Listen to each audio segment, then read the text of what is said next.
I stood in the tasting room of my vineyard, watching the afternoon sunlight filter through the tall windows and cast golden patterns across the oak floors.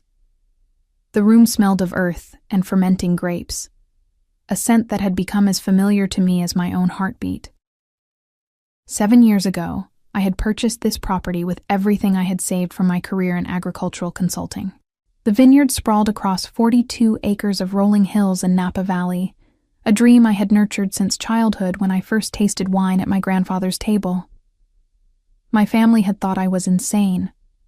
My mother had called it a waste of money. My sister Victoria had laughed outright, saying I would fail within a year. But I had proven them all wrong. Through countless 18-hour days, through harvests that left my hands bleeding and my back aching, through winters when I questioned every decision I had made, I had built something extraordinary. The vineyard was now valued at $3.1 million, and our wines had won awards from San Francisco to New York. I walked through the rows of vines, checking the Cabernet Sauvignon grapes that would be ready for harvest in 6 weeks. The clusters hung heavy and dark, almost black in the fading light. My vineyard manager Javier had already left for the day, and I enjoyed these quiet evening walks alone. The silence was broken only by the distant sound of birds settling into the trees that bordered the property. My phone buzzed in my pocket. I ignored it. The phone buzzed again, then again. Finally, I pulled it out and saw 3 missed calls from my mother and 2 text messages asking when I would be home. Home. The word felt strange. I had not lived in my childhood house for 15 years, yet my mother still referred to it as my home. I drove to my parents' house that evening out of obligation rather than desire. My relationship with my family had grown strained over the years, particularly after I refused to give Victoria money to start her boutique 3 years ago. She had never forgiven me for that refusal, despite the fact that I had been drowning in debt from the vineyard at the time. The house looked the same as it always had, a sprawling ranch-style home with a perfectly manicured lawn. My father's car was in the driveway next to Victoria's white sedan. I parked behind them and sat for a moment, gathering the energy to face whatever drama awaited me inside. I let myself in through the front door. Voices drifted from the kitchen, animated and excited. I walked down the hallway, my footsteps silent on the carpet. As I approached, I heard Victoria's voice, high and breathless with excitement. The vineyard would be absolutely perfect. Can you imagine? 300 guests walking through the vines, the ceremony at sunset by the oak grove. It would be like something out of a magazine. I froze in the hallway, just out of sight. My mother's voice responded, warm and encouraging. I think it sounds wonderful, sweetheart. Catherine owns that property, and family is family. She will understand. But what if she says no? Victoria asked.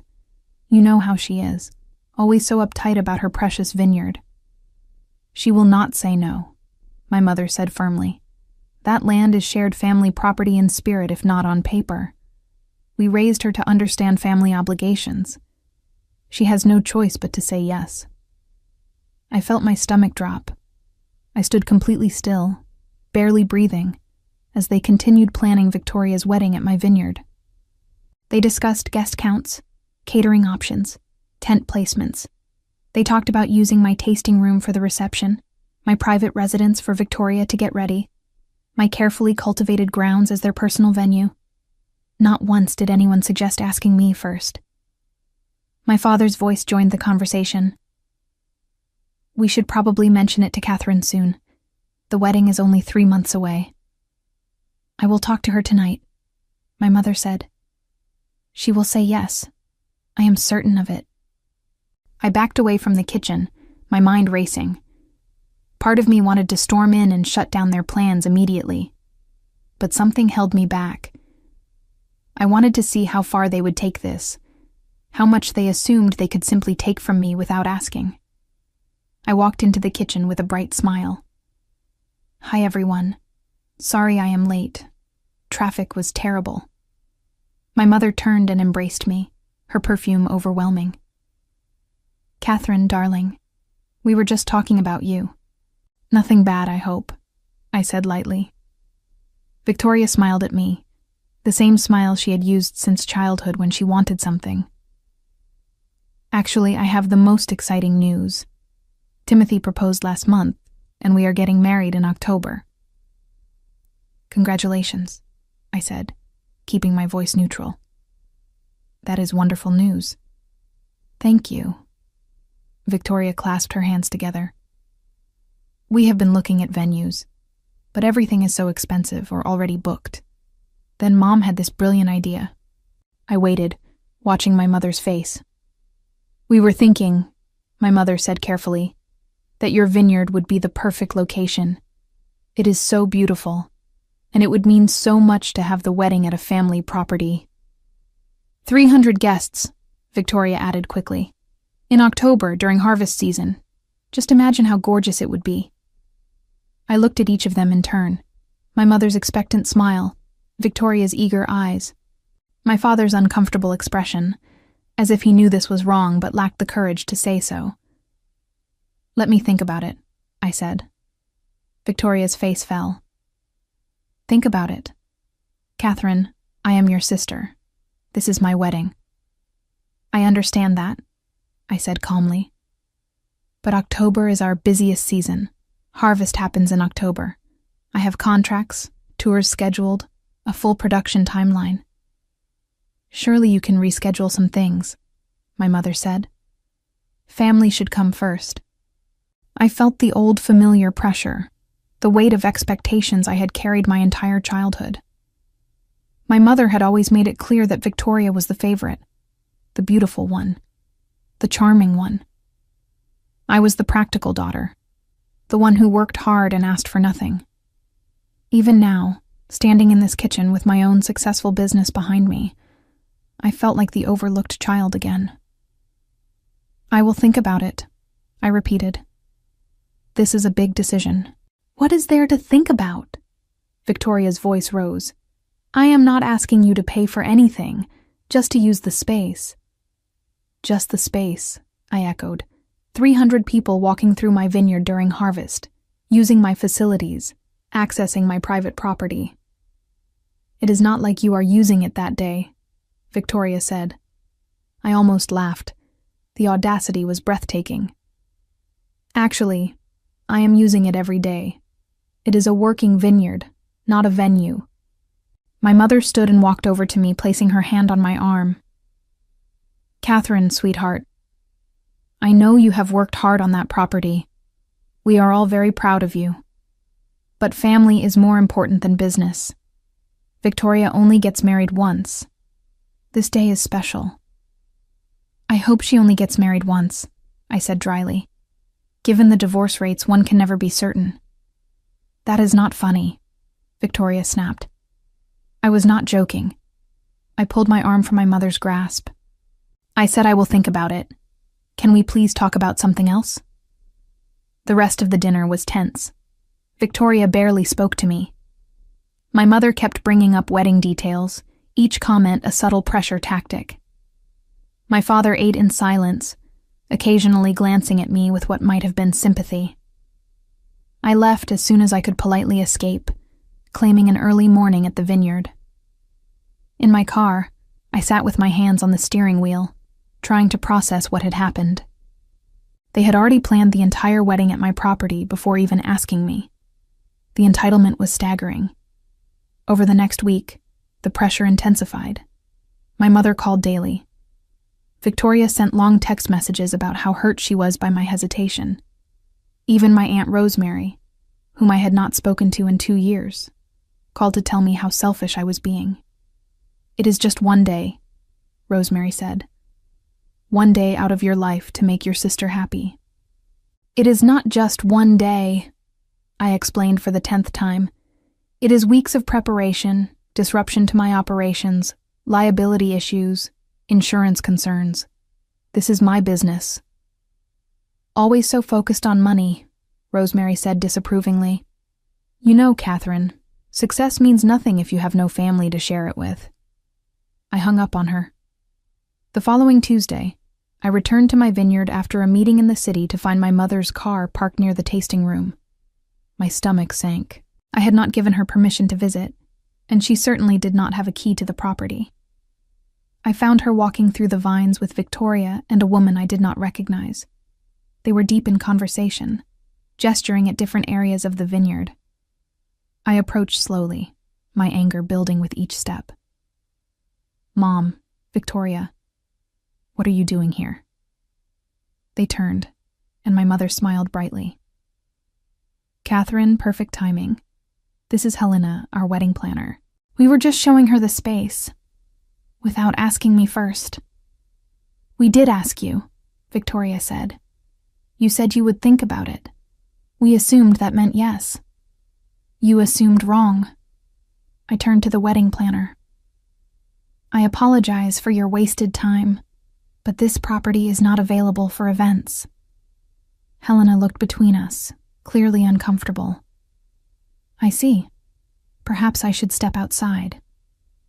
"That would be best," I said. After Helena left, my mother turned to me with an expression I knew well, disappointment mixed with manipulation. "Catherine, why are you being so difficult about this?" "Difficult? You brought a wedding planner to my property without permission. You are planning an event without my consent." "Consent?" Victoria scoffed. "Listen to yourself. This is family land." "It is my land, my name on the deed, my money that bought it, my work that made it successful. Family helped you," my mother said. "We supported you when you wanted to buy this place. You told me I was making a mistake. You said I would fail. You offered no support, financial or otherwise." "We supported you emotionally," my mother insisted. "No, you did not." I felt 7 years of resentment rising. "You have never once visited this vineyard when I did not specifically invite you. You have never asked about my business. You have never acknowledged any of my achievements. But now that I have something valuable, suddenly you want to use it." Victoria's face flushed red. "I cannot believe how selfish you are. Do you know how embarrassing this is? I already told people the wedding would be here." "That was your mistake, not mine." "So you are saying no?" my mother asked quietly. I looked at both of them, these women who were supposed to love me, who instead saw me only as a resource to exploit. Something shifted inside me. I thought about their conversation in the kitchen, how they had assumed they could simply take what they wanted. "I am not saying no," I said slowly. Relief flooded my mother's face. "Oh, thank goodness. I knew you would see reason. I am saying I need time to consider the logistics. October is complicated." "But you will let us do it?" Victoria pressed. "I am not making any promises, but I will think about it seriously and give you an answer by next week." Victoria hugged me, and I stood stiffly in her embrace. "Thank you. Thank you so much. This is going to be perfect. You will see." After they left, I walked through my vineyard slowly, thinking. They had shown me exactly who they were.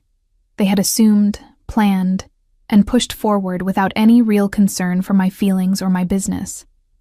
The question was what I would do about it. I called my lawyer the next morning. His name was Gregory, and he had handled all my business contracts since I bought the vineyard. "I need to understand something," I said. "If I were to allow an event on my property, what kind of liability am I facing?" Gregory explained the intricacies of event insurance, property liability, and the potential damages I could face if anything went wrong. "For 300 guests? Catherine, you would need significant coverage. We are talking about alcohol, transportation, potential injuries. If someone drives drunk and has an accident after leaving your property, you could be held liable. Even if I am not hosting the event? If it is my family's wedding? Your property, your liability. Unless you have ironclad contracts and proper insurance in place, you are opening yourself up to serious risk." "What would that insurance cost?" He quoted me a figure that made me wince. "And that is assuming you can even get coverage on such short notice. Most insurers want at least 6 months advance notice for event policies of this size." I thanked him and hung up. Then I called my accountant, Patricia, and explained the situation. "Are they paying you a venue fee?" Patricia asked. "They have not mentioned money at all. They seem to think because we are family, I should provide it for free." "Catherine, your property generates revenue. If you close it for a weekend during harvest season, you are losing money. Tour bookings, tasting room sales, private events that actually pay. Have you calculated the opportunity cost?" I had not, but Patricia ran the numbers for me. Between lost revenue and the insurance costs Gregory had quoted, allowing Victoria's wedding at my vineyard would cost me over $40,000. $40,000, I repeated slowly. At minimum. That is not counting potential damage to your vines, any accidents, or the disruption to your harvest schedule. Catherine, as your accountant, I have to advise against this. It makes no financial sense. I spent the next 3 days researching wedding venues in Napa Valley. The average cost for a 300-person wedding at a vineyard was between $15,000 and $30,000, not including catering or other services. Some venues charged as much as $50,000 just for the space. My family expected me to provide this for free. I made my decision on Thursday afternoon while walking through my Pinot Noir section. The grapes were almost ready, their skins thin and translucent in the sunlight. This was my life's work. These vines, this soil, this business I had built from nothing. I had sacrificed relationships, time, and my own physical health to make this vineyard successful, and my family thought they could simply take it whenever they wanted. I called my mother that evening. "I have made my decision about the wedding." "Oh, wonderful," she said. "Victoria will be so pleased. I am saying yes to hosting the wedding." My mother actually squealed. "Catherine, thank you so much. This means the world to us. However, there are conditions." Of course, whatever you need. I need everything in writing, a proper contract outlining the date, time, guest count, and areas of the property that can be accessed. I need proof of liability insurance covering the event, and I need a deposit." There was a pause. "A deposit?" "Yes. Given the liability I am taking on and the revenue I will lose by closing the vineyard for the weekend, I need a deposit of $10,000, refundable if the event proceeds without issues. Catherine, this is family. We are not going to damage anything." Then the deposit will be returned. It is standard practice for any event venue. I have consulted with my lawyer and accountant, and they both insist on it. My mother's voice cooled considerably. "Let me discuss this with your father and Victoria." "Of course, but I need the deposit and signed contract within 2 weeks if the wedding is happening in October. Insurance takes time to arrange." I hung up feeling oddly calm. I knew what would happen next. My family would be outraged at the suggestion they should pay anything. They would accuse me of being greedy, of putting money before family. They would pressure and guilt and manipulate. But I had learned something important over the past week. I had learned that my family saw me not as a person, but as a resource. They valued my property, but not my time. They wanted my success, but resented the work it had required. The next morning, I met with Gregory again. "I need you to draft a very specific contract for an event at the vineyard. You are going through with it?" "Maybe. Maybe not. But I want to be prepared either way." Gregory and I spent 2 hours going over every detail. The contract would specify exact areas of access, time limitations, guest count restrictions, and damage clauses. It would require a certificate of insurance, naming me as an additional insured party.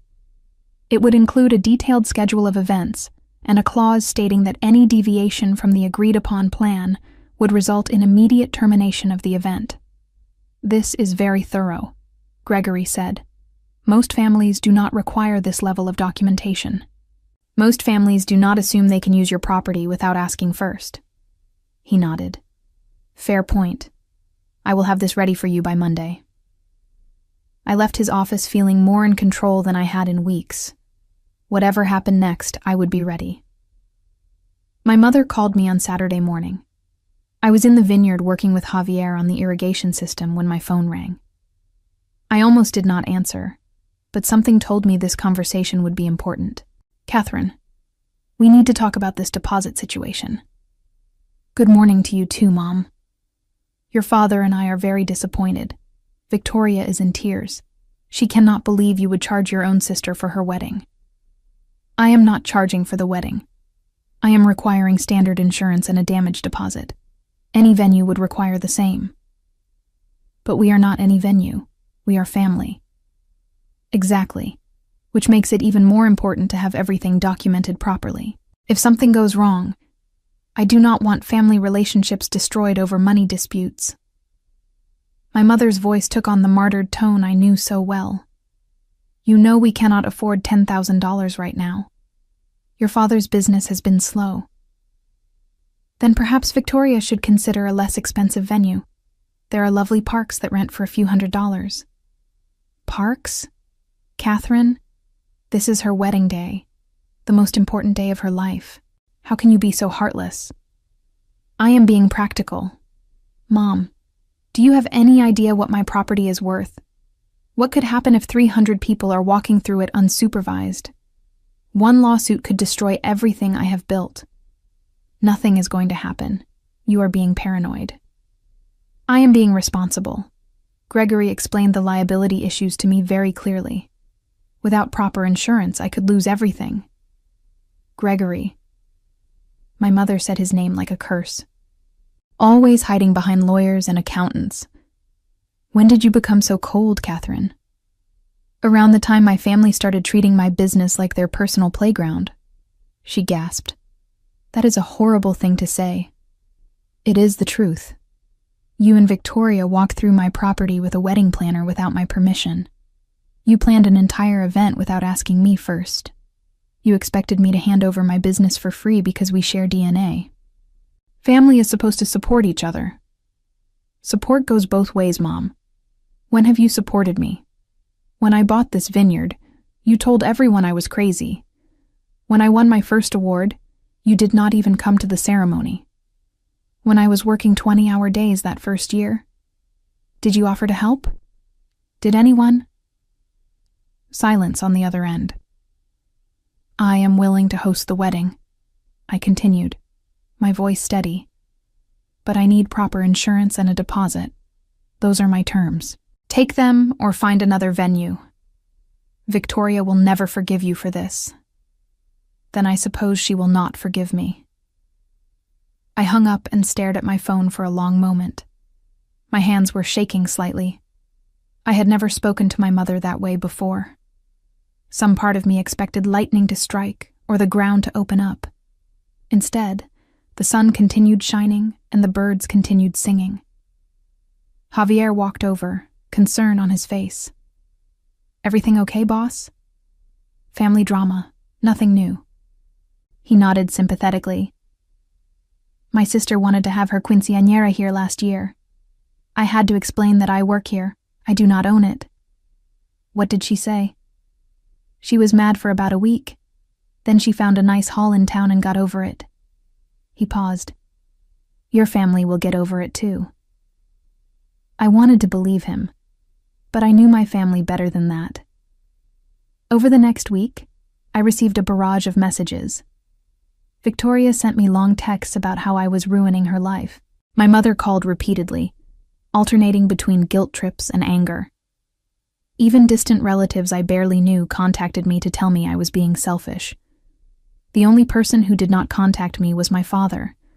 I found that more telling than anything else. On Wednesday, Victoria showed up at the Vineyard unannounced. I was in the lab testing pH levels when Javier came to find me. Your sister is here. She seems upset. I sighed and headed to the tasting room. Victoria sat at one of the tables, her eyes red from crying. Real tears, or calculated ones, I could never tell with her. We need to talk, she said. I am listening. Why are you doing this to me? What did I ever do to you? The question was so absurd I almost laughed. Victoria, you have spent your entire life treating me like an ATM and a doormat. You borrowed money you never paid back. You took credit for my work in college. You convinced Mom and Dad that I was the cold, selfish daughter while you were the warm, loving one. That is not true. It is completely true. And now you want to use my property for free, and when I ask for basic protections, I am the villain. Victoria's tears stopped abruptly. You know what? I have tried to be nice. I have tried to be understanding. But the truth is, you are jealous. Jealous? Yes. Jealous that I am getting married and you are alone. Jealous that people actually like me while you hide out here with your vines. Jealous that I have always been Mom's favorite. Finally, some honesty. She stood up. I hope you are happy, Catherine. I hope your precious vineyard keeps you warm at night, because you are going to end up alone. Nobody wants to be around someone so cold and bitter. If I am cold and bitter, maybe it is because I spent my whole life being used by people who claim to love me. Victoria grabbed her purse. We are having the wedding here whether you like it or not. This is family land, no matter what your precious deed says. Actually, it is not. And if you try to have an event here without a proper contract and insurance, I will call the police and have everyone removed for trespassing. You would not dare. Try me. She stared at me for a long moment, perhaps finally realizing I was serious. Then she turned and walked out, slamming the door behind her. I sat down at the table she had vacated, my heart pounding. Javier appeared with a glass of our Chardonnay. You look like you need this. Thank you. I took a sip, letting the cool, crisp taste ground me. That was my sister. I gathered. She seems like a piece of work. That is putting it mildly. That evening, I sat in my office going through emails when I found something that made my blood run cold. It was a marketing email from a local catering company, thanking me for choosing them for my upcoming October event. I had not contacted any catering companies. I called the number immediately. A cheerful woman answered. This is Catherine. I received an email about an event in October, but I did not book anything with your company. Oh, let me check. Yes, here it is. Catherine's Vineyard, October 12th, 300 guests. Your sister Victoria made the booking 3 weeks ago. 3 weeks ago? Before I had even agreed to host the event. I am sorry. Is there a problem? Yes. I did not authorize this booking. I need you to cancel it immediately. But we have already ordered specialty items. There will be cancellation fees. Send those fees to Victoria. This is not my event. I hung up and immediately started searching my emails more carefully. What I found was infuriating. Victoria had been booking vendors using my name and property for over a month. She had hired a florist, a photographer, a DJ, and a rental company for tables and chairs. Everything was scheduled for October 12th at my vineyard. I called Victoria immediately. She answered on the 4th ring, her voice wary. What do you want, Catherine? I want to know why you have been booking vendors for my property without permission. I was just being proactive. I knew you would say yes eventually. I have not said yes. In fact, I specifically told you I needed insurance and a deposit first. Oh, stop being so dramatic. Nobody is going to get hurt at a wedding. That is not the point. The point is, you have been using my name and property to make bookings without authorization. That is fraud, Victoria. Fraud? Are you seriously threatening me with legal action? I am telling you that what you did was illegal. You do not have permission to use my property or my business name. It is a family property. For the last time, it is not. And if you continue this behavior, I will take legal action. Victoria laughed, a harsh sound. Go ahead, sue your own sister. That will look great for your precious reputation. She hung up on me. I sat staring at my phone, furious and hurt in equal measure. How had my family become these people? Or had they always been this way, and I had just been too blind to see it? I called Gregory the next morning and explained what Victoria had done. "She committed fraud," he said simply. "She used your business identity to enter into contracts without authorization." "What are my options?" "You could press charges, but that would be extreme. More likely, you send cease and desist letters to all the vendors explaining that the bookings were made without your knowledge or consent. Most will understand and cancel without penalty once they know the situation." "Do it. Send the letters." "Catherine, are you sure? This will create significant family tension." "The tension already exists. I am just finally acknowledging it." Over the next few days, vendors started calling. The florist was understanding. The photographer was annoyed but willing to cancel. The rental company wanted documentation before they would release the booking. Then my mother called, and she was angrier than I had ever heard her. "Do you know what you have done? Victoria is humiliated. All the vendors are calling her asking about cancellations. How could you embarrass her like this?" "I did not embarrass her. She embarrassed herself by booking vendors without permission. And she was trying to plan her wedding at my property without my consent. Mom, she committed fraud. Actual legal fraud." "Oh, do not be so dramatic. Nobody is going to press charges over a wedding." "I might." My mother gasped. "You would send your own sister to jail?" "No, but I would sue her for damages if she causes any financial harm to my business." "I cannot believe what you have become. Your grandfather would be ashamed." That struck a nerve. My grandfather had been the one person in my family who always supported me. He had died 5 years ago, and I still missed him terribly. Grandfather would understand business. He ran his own company for 40 years. He would know that what Victoria did was wrong. He would know that family matters more than money. He would know that family should not steal from each other. My mother hung up on me. I sat in my office feeling completely drained. This had escalated far beyond a simple wedding venue dispute. Lines had been drawn, and I was on one side while my entire family was on the other. That weekend, I visited my grandfather's grave. The cemetery was quiet, peaceful. I sat on the grass next to his headstone and talked to him the way I used to when he was alive. "I do not know what to do, Grandpa. They want to take everything I worked for, and they think they are entitled to it because we are related. You always told me to stand up for myself. But it is hard when standing up means losing my family." A breeze rustled through the trees, and I could almost hear his voice. He would have told me to stop being weak. He would have reminded me that real family supports your success, not exploits it. I left the cemetery feeling more resolved. I called Gregory on Monday morning. "I want to move forward with the contract, the most ironclad version we discussed. Are you sure? You understand this might end any possibility of hosting the wedding?" "I am counting on it." The contract arrived by email that afternoon. It was 12 pages long, filled with clauses and subclauses and legalese that made my head spin. But the essential points were clear. Limited access to specified areas only, mandatory insurance naming me as additionally insured, $10,000 deposit, strict guest count limits, and severe penalties for any contract violations. I had the contract delivered to my parents' house by courier. Then I waited. The call came within an hour. My father, for the first time in this entire ordeal. "Catherine, this contract is absurd.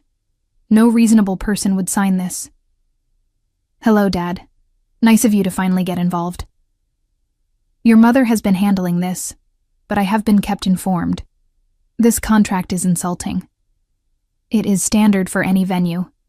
Actually, it is more lenient than most. The deposit alone is outrageous. The deposit is refundable, and it is necessary to protect my business." "Your business?" He sighed heavily. "When did you become so obsessed with money?" "When my family tried to steal from me."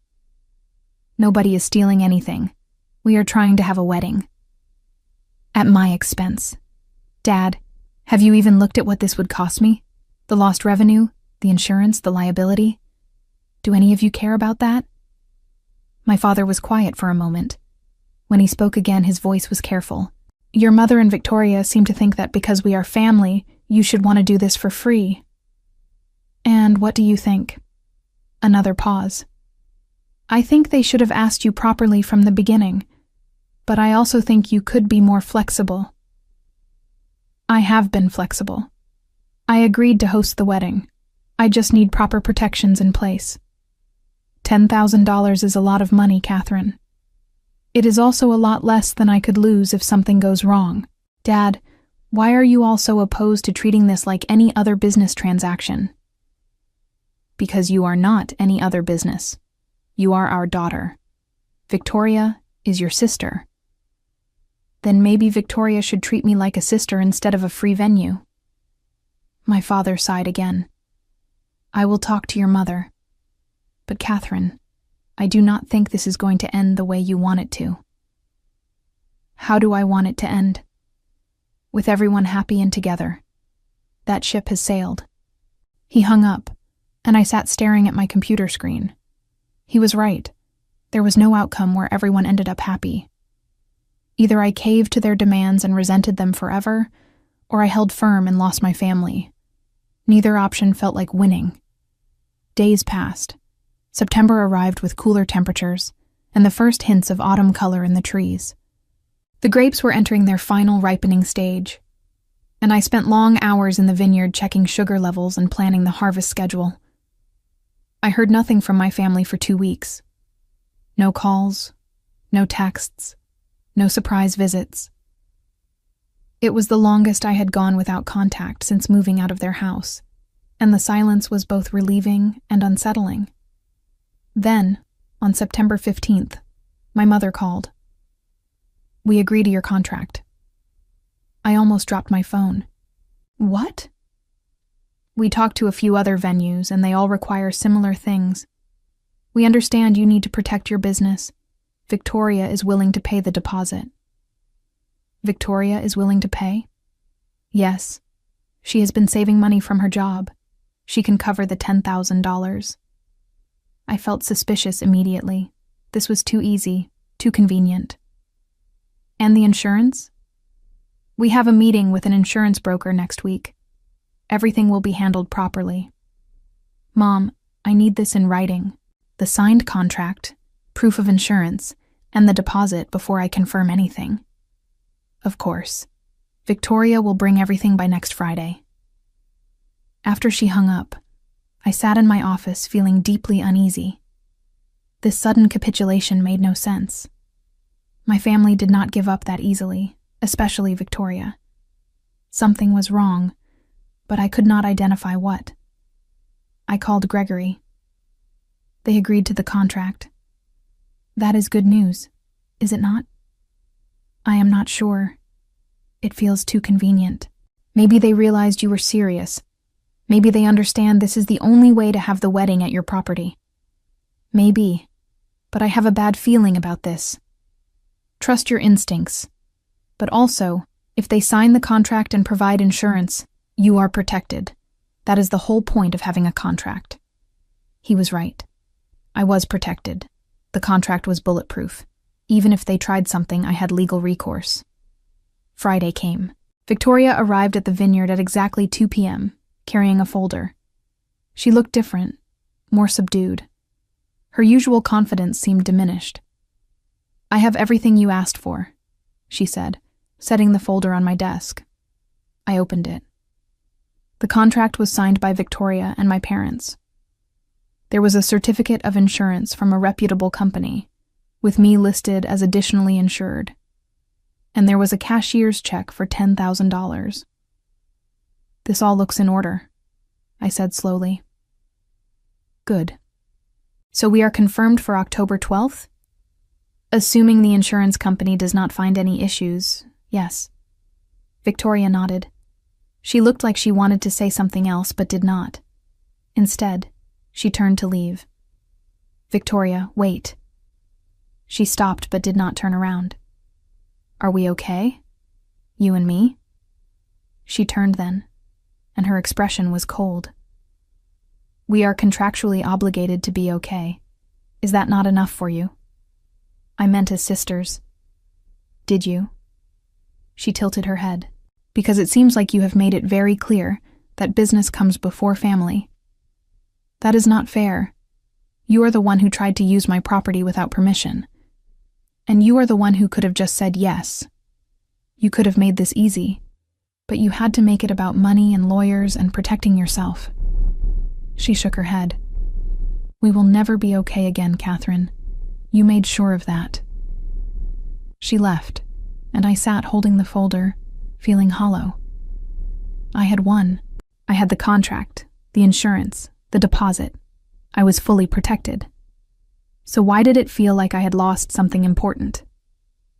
The next month passed in a blur of harvest preparations. The Cabernet Sauvignon came in first, followed by the Merlot and Chardonnay. I worked 18-hour days, supervising the picking, processing, and early fermentation. It was exhausting but satisfying work, the kind that made me remember why I had bought this vineyard in the first place. My family did not contact me at all during this time. No calls checking on harvest progress, no questions about the wedding setup. It was as if I had become invisible to them. 1 week before the wedding, my mother finally called. We need to do a final walkthrough of the property. Of course. When were you thinking? Tomorrow afternoon. Victoria, the wedding planner Helena, and I will be there. That is fine. Come at 2 p.m. The walkthrough was tense and professional. Helena asked intelligent questions about electrical access, parking, and backup plans for rain. Victoria barely spoke to me. My mother maintained a brittle cheerfulness that fooled no one. The ceremony will be by the oak grove, Helena said, pointing to my favorite spot on the property. Chairs for 300, aisle runner, altar setup. That area can accommodate 300 chairs? I asked doubtfully. It will be tight, but it will work, Helena assured me. We discussed reception logistics, vendor access times, and bathroom facilities. Everything seemed planned to the smallest detail. Too planned, perhaps. But I could not find any fault with their preparations. Security will arrive at noon on October 12th, I said. They will monitor the property and ensure only authorized guests enter. Security? Victoria spoke for the first time. Yes, it is in the contract. I am hiring professional security to protect the property during the event. My mother and Victoria exchanged a look I could not quite interpret. That seems excessive, my mother said. It is standard for large events. The security company was recommended by my insurance broker. Fine, Victoria said shortly. If you need security to protect yourself from your own family, that is your choice. They left soon after, and I was alone in my vineyard again, watching the sun set behind the hills and wondering what I had overlooked. October 12th arrived with perfect weather.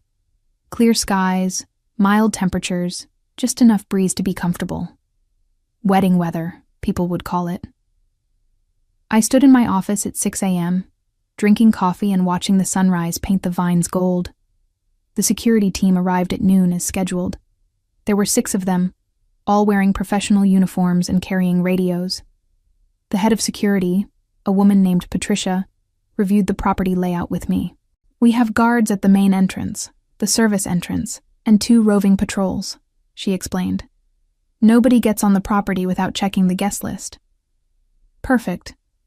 The guest list should arrive from the wedding planner by 1 p.m. And if it does not, then nobody gets in. Patricia nodded approvingly. Clear instructions. I like that. At 1 p.m., Helena, the wedding planner, called me. Catherine, there has been a small change of plans. My stomach dropped. What kind of change? The guest list is still being finalized. A few last-minute additions. Can we just have security let everyone through for now? Absolutely not. That violates our contract. I need the finalized guest list by 2 p.m., or the event cannot proceed.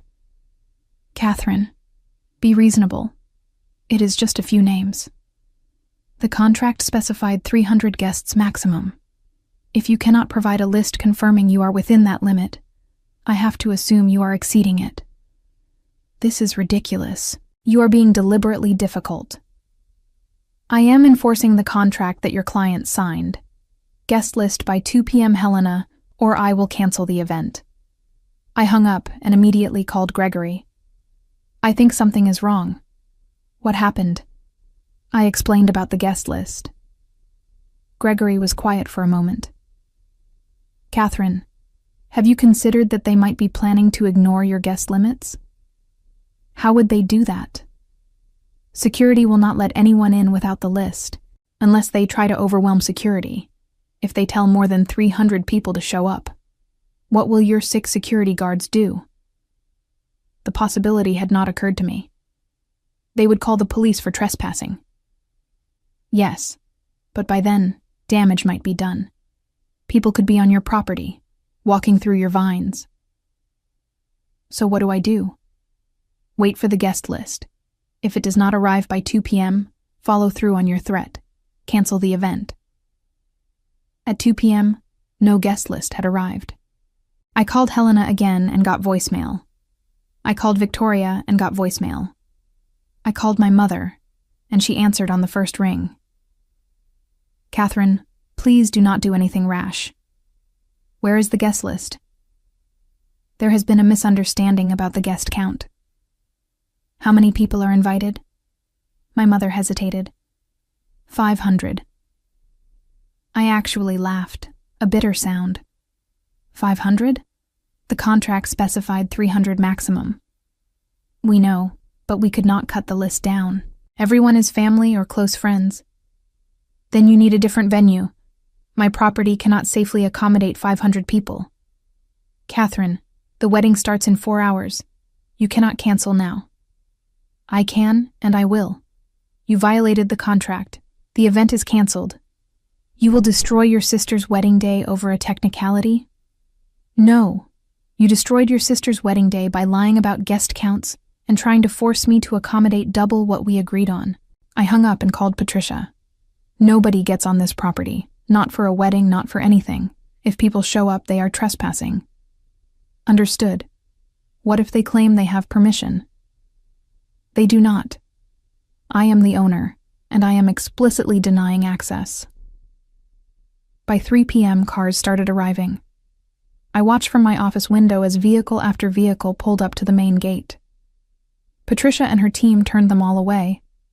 I could see people arguing, gesturing angrily. Some tried to drive around to the service entrance, where more security waited. My phone rang constantly.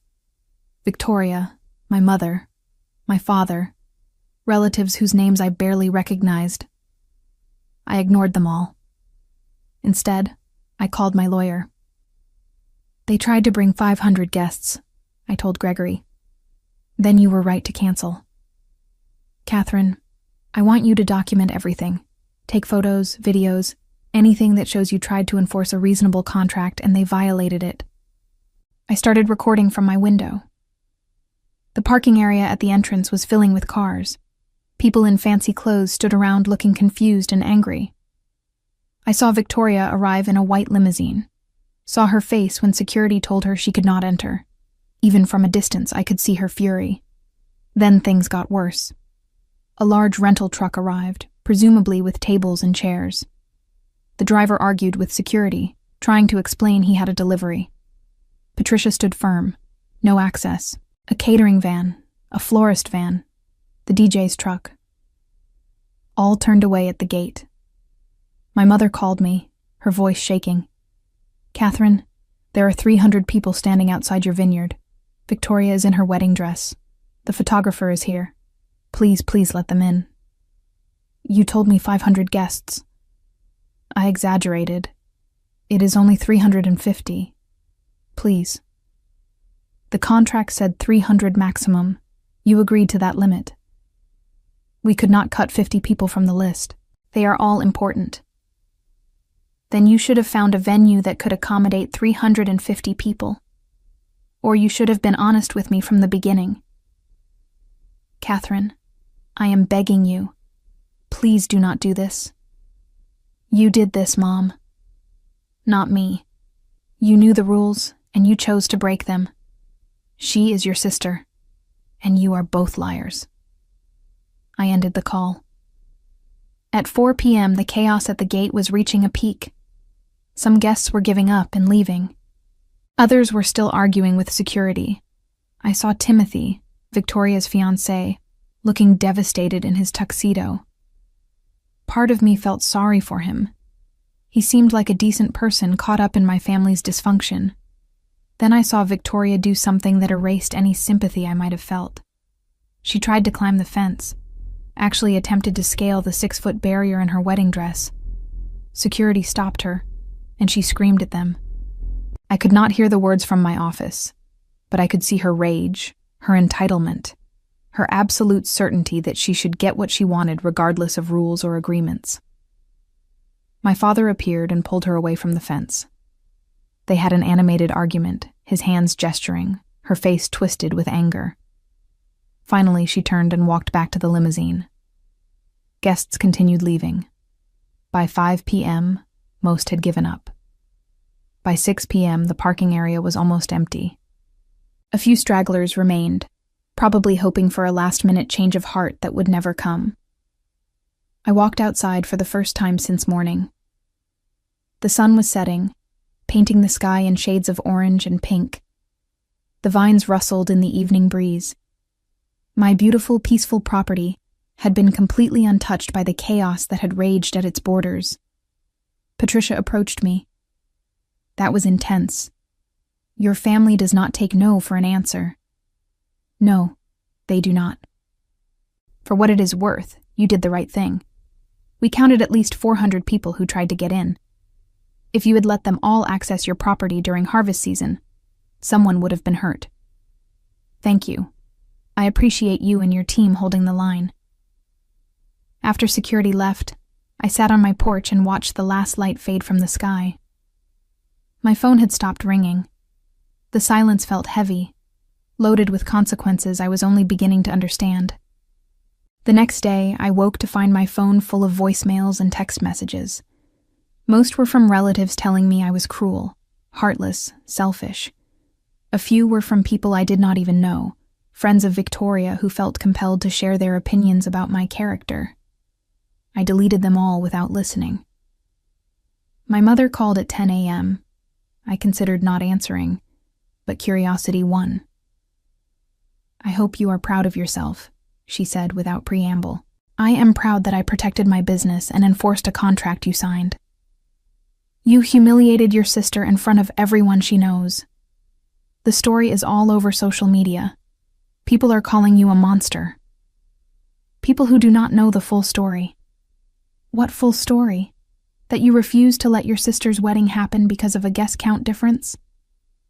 The full story is that Victoria tried to bring 400 people to a venue that agreed to 300. The full story is that you all lied to me repeatedly. The full story is that you treated my business like something you could exploit without consequences. We are done, Catherine. Do you understand that? Victoria never wants to see you again. Your father is devastated. You have chosen your vineyard over your family. No, Mom. You chose to disrespect me and my business. You chose to break a contract. You chose to prioritize what you wanted over what we agreed to. I just enforced boundaries. Boundaries. She laughed bitterly. I raised you to be part of a family, not an island. You raised me to know my place. The quiet daughter. The one who works hard and asks for nothing. The one who should be grateful for any attention from her golden sister. Well, I am done with that role. Then I suppose we are done with you. She hung up. I sat in my kitchen, staring at my phone, waiting to feel something. Regret, maybe. Sadness. But all I felt was relief. A weight I had been carrying my entire life had finally lifted. The days following the canceled wedding were strange. I threw myself into work, processing the harvest, managing fermentation, planning the next vintage. Javier and the rest of my staff never mentioned what had happened, though I was certain they had heard the story. "You okay, boss?" Javier asked one afternoon as we checked the barrel room. "I am surprisingly okay, actually." He nodded. "Family can be complicated. My mother did not speak to me for a year after I moved out. Eventually, she got over it. I do not think my family will get over this. Maybe not, but you will be okay either way." He was right. I would be okay. For the first time in my life, I had put my own needs first, and the world had not ended. 2 weeks after the wedding that never was, I received a letter from Victoria's lawyer. They were suing me for emotional distress and breach of contract. I read the complaint with a sense of detached amusement. They claimed I had agreed to host the wedding, and then canceled at the last minute, causing emotional harm and financial damages. I forwarded the complaint to Gregory, who called me laughing. "This is the weakest lawsuit I have ever seen. You have a signed contract limiting guests to 300. You have documentation that they tried to bring 400. You have security footage showing they violated the agreement. This will be dismissed immediately. Should I countersue? For what? Fraud, breach of contract, trespassing attempts, defamation, given what they are saying about me on social media." Gregory was quiet for a moment. You would probably win. But is that what you want? More months of legal battles with your family?" I thought about it. Did I want revenge beyond what I had already taken? Did I want to drag them through court, force them to pay damages, make them suffer financially the way they had tried to make me suffer? "No," I said finally. "Let them have their lawsuit. It will be dismissed, and that will be the end of it." "You are sure?" "I am sure. I do not need revenge, Gregory. I just need them to leave me alone." The lawsuit was dismissed 6 weeks later, exactly as Gregory predicted. The judge ruled that I had acted within my rights as a property owner and had enforced a valid contract. Victoria was ordered to pay my legal fees. I never received that payment. I did not expect to. 3 months later, I was featured in a wine magazine. The article was about successful women in the wine industry, and they wanted to photograph me in my vineyard. I almost said no, too aware of how the story would look to my family. But then I realized I did not care anymore. The article came out in February. It was beautiful. 4 pages of photos and interviews. They quoted me talking about building a business from nothing, about trusting my instincts, about the satisfaction of creating something lasting. My phone rang the day the article published. It was my father. "I read the magazine article," he said. "And? It was well done. You should be proud." "Thank you." "Catherine, I know we cannot undo what happened, but I want you to know that I understand why you did what you did. I do not agree with all of it, but I understand." It was not an apology, but it was something. "I appreciate that, Dad. Your mother and Victoria are still very angry." "I know. I am not asking you to apologize. I just wanted you to hear that I am proud of what you have built here, even if I did not say it before." After he hung up, I sat on my porch and looked at my vineyard. The vines were dormant now, bare branches reaching toward a gray winter sky. In a few months, they would bud again, would leaf out and flower and fruit. The cycle would continue, as it always did. I thought about revenge, about whether what I had done constituted revenge or just self-defense. I had not set out to hurt anyone. I had simply refused to be used. The fact that my family experienced consequences from their own actions was not my responsibility, but I would be lying if I said there was not some satisfaction in it, in standing firm, in watching them realize I could not be pushed around anymore, in proving that my business was mine, not theirs to commandeer whenever convenient. Victoria and Timothy eventually married at a hotel in the city. I saw photos on social media. It looked like a nice wedding. Smaller than she had wanted, perhaps, but nice. I felt nothing when I saw the pictures. No regret, No vindication, just a distant sense of closure. Within a year, my mother's health declined, and my father reached out occasionally with updates. I listened politely but did not visit. The bridge between us had burned so thoroughly that rebuilding felt impossible, and I was not certain I wanted to try. Victoria eventually sent the check for my legal fees, accompanied by a note that said simply, "I hope you are happy now." I deposited the check and threw away the note. Happiness had nothing to do with it. My vineyard thrived. I hired more staff, expanded production, won more awards. I dated occasionally, built friendships within the wine community, traveled to vineyards in France and Italy to learn new techniques. I created a life that was mine alone, built on my own terms. The year after the canceled wedding marked a turning point. Word spread in the industry about what had happened, though the details got distorted in retelling. Some people thought I was ruthless. Others thought I was brave. I did not care much about either interpretation. I knew the truth of what had happened, and that was enough. Standing in my vineyard that night after blocking the wedding, watching 300 angry guests denied entry, I had felt powerful in a way I never had before. Not cruel, not vindictive, but simply certain of my own worth. They had expected me to break. I had chosen not to, and in that choice, I had reclaimed something I did not even realize I had lost. In the months that followed, Victoria's life unraveled in ways I never anticipated. The lawsuit against me cost her thousands in legal fees that were never recovered. Her reputation suffered as the true story emerged through mutual acquaintances who knew the full details of what she had attempted. Timothy, who had seemed like a decent man caught in a terrible situation, left her 6 months after their City Hall wedding, unable to forgive how she had dragged him into such a destructive conflict.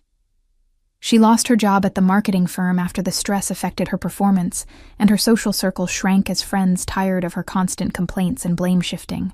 My mother, who had enabled Victoria's behavior for decades, found herself isolated as well, with relatives quietly distancing themselves after learning the truth. They had assumed they could take what they wanted without consequences, and when consequences arrived, they shattered. I built something that no one could take from me, and in defending it, I learned that protecting yourself is not cruelty, it is survival. Looking back on that October day when I watched their perfect plan collapse at my gates, I felt no guilt for the boundaries I had enforced. Some called it revenge, but it was simpler than that. It was the moment I stopped apologizing for being valuable, stopped shrinking to make others comfortable, and finally claimed the life I had earned through years of back-breaking work. The vineyard still stands, the vines still fruit, and I stand with them, rooted, thriving, and finally, irrevocably free.